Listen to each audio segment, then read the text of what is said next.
Thank you. It is an incredible honor to stand here today before you to receive the Ridenhour Prize for Truth-Telling, and a huge congratulations to all the prior and current awardees. As Danielle said, today's an incredible day. Criminal charges were filed for the first time against city and state employees whose only job was to make sure that when we turned on our tap that the water was safe. That was their only job. And this month is also an incredible month because this month marks our 3rd year on water that is unsafe. This April marks our 3rd year with the city of Flint drinking water that they shouldn't be drinking. And for 18 months of that time, they were told to relax.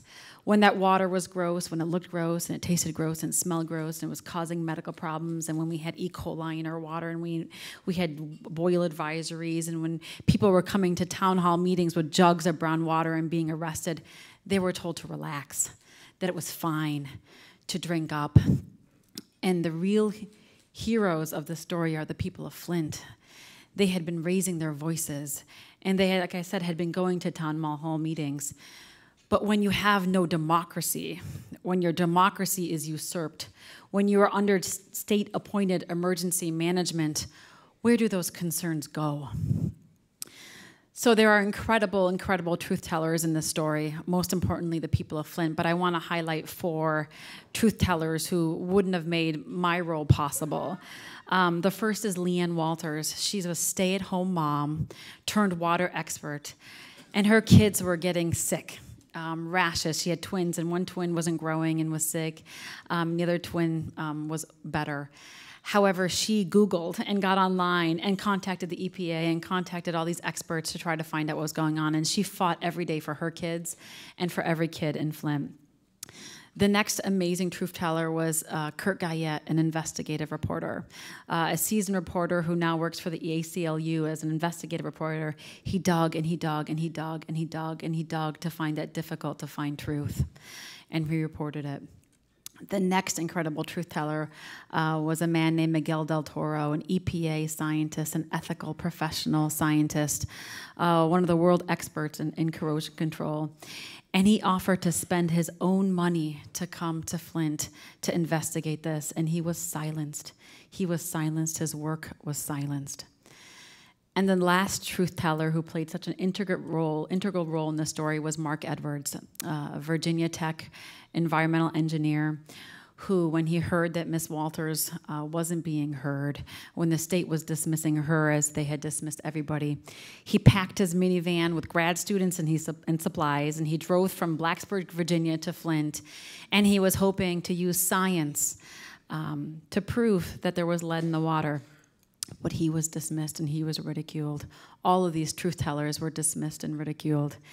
And when I heard about their work, and when I heard that there was possibility of lead in the water, it was my call to action. When pediatricians, when public health folks hear anything about lead, we freak out, understandably so. There's no safe level of lead. It's an environmental injustice. It disproportionately affects our low-income and minority children, and it causes these life course damning consequences. So that's when I started my crusade to see if that lead in the water was getting into the bodies of our children. And like Randy has said, it was a choiceless choice. This was my job. This is what I had to do. As a pediatrician, I'm charged with taking care of the children in front of me, but I'm also charged to make sure that they have the brightest future ahead of them.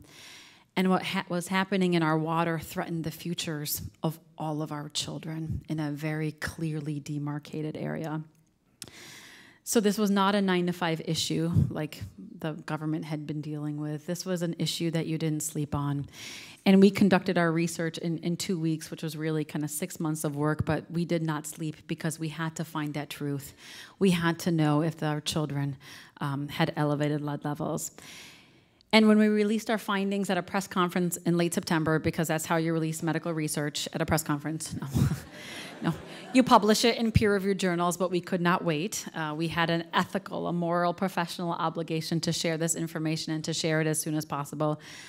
I was dismissed and attacked and ridiculed by government.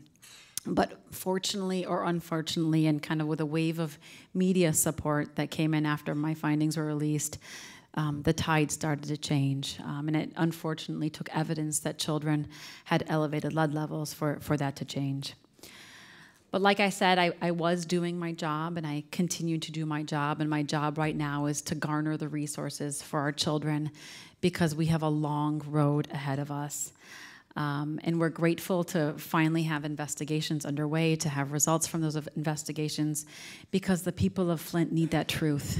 They need all of the truth, because only when they have that truth can they begin the process of reconciliation and the long path to healing that must occur. So thank you again for this incredible honor. It means so much just to be here in this room with so many incredible people who've been doing so many incredible things. And our work is just beginning in Flint. Thank you so much.